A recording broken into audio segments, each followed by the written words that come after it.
Hi guys! Magandang gabi! Welcome back po dito sa Gandara SIU channel for Showbiz Update. Andito na naman nga po akong muli nagbabalik. Ang nagmamaganda ninyo kachismosang Kimpaw, wala na pong iba ang lokaret na si Gandara upang maghatid sa inyo ng latest update and fresh happenings patungkol kina Kim Chiu and Paolo Avellino. Pero syempre, bago po ang lahat, sa mga di pa nakakasubscribe sa ating channel, pakiclick lang po tayo na ating subscribe button at notification bell na nariyan sa baba, lalo na kung isa kayo sa mga araw-araw po ay nag-aabang ng mga balita. Gusto pong malaman ang mga events at syempre, ayuda ng Kimpaw. Nako, nasa tamang channel na po kayo, kaya i-click nyo na yung subscribe button natin at notification bell. Wag na wag po ninyong kalimutan upang kayo ay maging updated at ma-notify tuwing may bago tayong chika at balita hinggil sa Kimpaw. Basta mga balita na may kinalaman kina Kim Chiu and Paolo Avellino, sagot na nga po natin yan. And ngayong gabi, unahin natin pag-usapan ang mga komento at reaksyon ng ilan hinggil sa mga previous update kina Kim and Paolo. So pag-usapan nga natin ang comment itong si Ma'am Elisa Lim, isa po sa ating mga taga-subaybay. Shout out po sa inyo at magandang gabi. At ayon po dito sa kanyang komento, "Oy madam, natulog kaya ta sa pansitan? Si Direk Loren and Ma'am Shibela, nagsama sila sa Cebu. Pinuntahan nila in person si Kim sa shooting ng Alibayan nila. Pinuntahan ni Direk, umiiyak nga that time si Kim nang makita niya sina Direk at Ma'am Shibela. Yun lang, happy na happy si Kim sa pag-visit nila Direk and her best friend na si Bella. And during that time, di ba nagtataka yung mga fans, ano kayang meron? Bakit kaya si Direk Loren ay napabisita doon sa taping? Ayan, yung kay Ma'am Shibela, eksakto may problem din si Ma'am Shibela that time. Kaya parang wala sa isip natin na yung tungkol sa problem ni Kim Chiu na marahil tungkol kay Ate Lakam ang pinunta nila Direk Loren doon. Pero ayun nga, ngayon natin we found out na talagang sila Direk Loren and Ma'am Shibela ang isa sa talaga naman pong kauna-unahang dumamay kay Kim Chiu. Kaya para sa mga nagsasabi dyan na nasaan si Direk Loren, hinahanap si Direk Loren. Ngayon na may mabigat na pinagdadaanan si Kim Chiu na para bang wala daw tong pakialam sa kanyang anak-anakan ngayon dahil walang paramdam. Nako, una pa lang po, idinaan na po sa personal ni Direk and Ma'am Shibela yung kanila pong concern kay Kim, pagdamay kay Kim. Sinigurado pa nila Direk Loren na talagang mararamdaman ni Kim Chiu na nandyan sila sa kanyang tabi, sa kanyang likod, nandyan lang sila, sumusuporta sa kanya. 'Di ba? Kaya wag niyong paghanapan. At saka si Direk Loren, ang alam ko nasa ibang bansa po ngayon. Kaya siguro ngayon na may sinampang kaso, siguro yun ay hinahantay nila Nung nagsampa na ng kaso si Kim, hinahanap si Direk. So busy rin po si Direk Loren ngayon at atin din pong intindihin ang kanya pong pinagdadaanan ngayon. Anyway, dumako naman tayo dito sa comment ni Leon Shatalian. Magandang gabi. Sabi niya dito, salamat kay Paolo during Kim's facing challenges during her high and lows. He is always with her to protect and cheer her up. With him, life seems to be lighter and worth living for. Thank you, Paolo, Showtime family, her besties, and countless fans who is giving her strength. God bless us all. Yes, true. Maraming pong salamat sa lahat, hindi lang po kay Paolo Avellino, sa lahat ng nandyan. Pinaparamdam kay Kim Chiu na hindi po siya nag-iisa. And kita rin po natin sa vlog ni Kimi, di ba? Ang dami rin po talagang nasa tabi niya, pinaparamdam yung pagmamahal. Sana hindi lang ngayon sila po sumusulpot, hindi ba? And syempre, yung mga kaibigan ni Kim Chiu, grabe kudos din po talaga sa kanila. Alam mo yung peer groups ni Kimi, talagang mga totoo, marunong pong pumili ng kaibigan itong si Kim. Sabi nga, di ba? may kasabihan, tell me who your friends are and I will tell you who you are. And si Kim, talagang yung mga friends niya ay nandiyan lagi sa kanya. Never po siyang iniwan at mahal na mahal po siya. Samantala, sabi naman dito ni Madam Len Chen at Virgie Gatchilian, shoutout po sa inyong dalawa at magandang gabi. Ingat po kayo palagi. Sabi nila, pair yata si Pao kay Nadine. Hindi naman confirm pa kung si Kimi pair Jerry yan. Famous yan sa Taiwan, superstar tawag nila kay Kimi. Patok. Kung ipapartner si Paolo sa iba at pumayag si Paolo, sana may bilyonaryong mag-produce ng Jerry yan at Kim series or movie.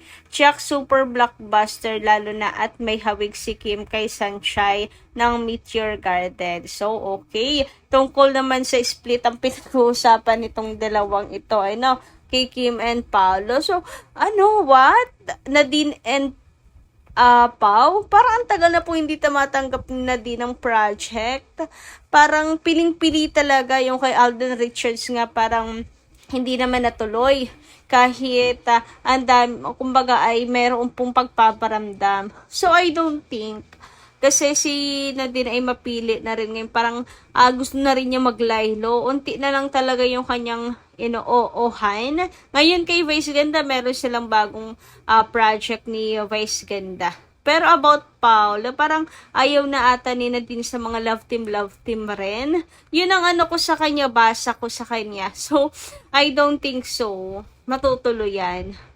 About naman kay Kim, superstar po si Kim Chiu, kaya hindi rin po imposible na may makaisip pa na pagtambalin po yung dalawa.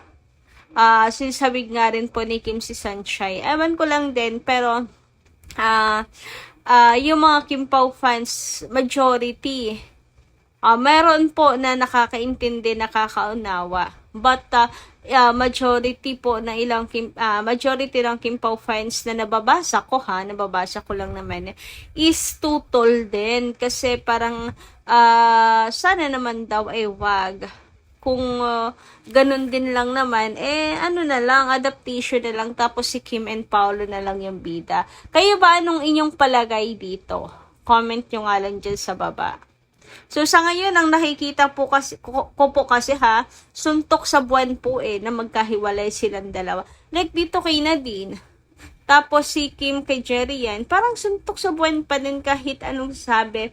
Paglilink, kahit, hindi naman paglilink, na lang, pagpupush na lang ng project.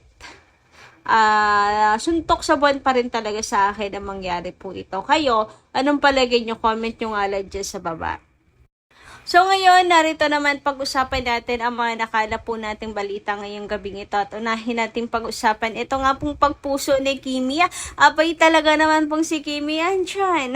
Pinusuan po si Paolo Avellino. Uy, grabe ang kilig ko dito. Talagang pinusuan po ni Kim Chiu. Pinusuan ni wifey. Huy, grabe. Anyway, ayan nga. Ito po ay promotional video ni Paolo Avellino para sa kanilang endorsement ni Kim. Parehas na ini-endorse ni Kim ang Hyundai. Hyundai ako ng Hyundai, Hyundai yung bigas ni Paolo. Anyway, ayan nga si Kim Chiu at pinusuan to. Ang gwapo naman kasi ni Paolo dyan.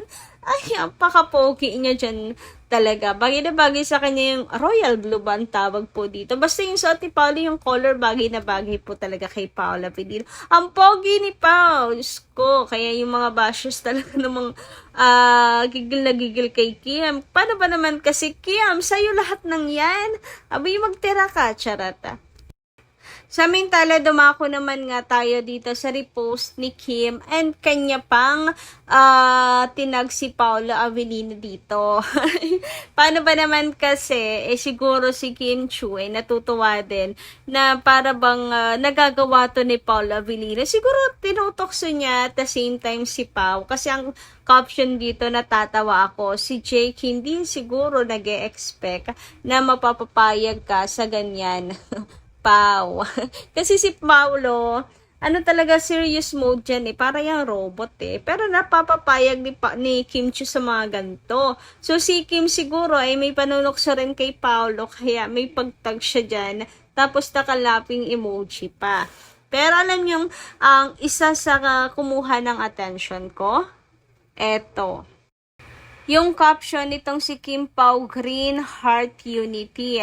So, alam naman po natin na isa yan sa talagang napaka-active na fandom ng Kim Pao. So, sabi niya dito, masakit sa mata yung mga, ng mga Kimmers. Hindi naman siguro lahat, pero meron talagang ibang Kimmers na ano po kay Paolo kasi parang ayaw kay Pao. Hindi naman lahat.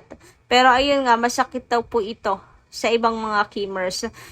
Kitang-kita ang saya ni Kimi, sobra. Tapos, itong mga fans niya na Kimmers, umiiyak todo, panira kay Pao. May pa-mention pa si Prinsesa kay babe niya. And sabi nga po doon sa mga comments, kahit ano daw pong gawin ng mga bashers ni Paolo Avellino, si Kim mismo pinaglalaban at pinagtatanggol si Pao. Ito nga po't kanya pinagmamalaki, meron pa pong pag-repost, na mayroon pa pong pagtag kay Paolo Avellino na pinagsisigawan niya. So kahit daw po itong mga bashers na to anong gawin, ang kalaban naman po nila mismo ay si Kim Chiu kasi pinagtatanggol niya po ito. So, ayan, para sa mga bashers daw po ni Paolo, hindi kayo mag-decide para sa buhay ni Kim, kundi si Kim mismo. Kung kayo ay no to Paolo, si Kimi ay hashtag yes to Paolo. And wala lang po kayong magagawa doon. So kayo guys, ano nyo masasay patungkol dito? Comment nyo nga lang dyan sa baba. And hanggang dito lang po muna aking update. Maraming salamat po sa inyong pakikinig. And kita-kits po tayo muli sa mga susunod natin, chikas. Maraming po salamat.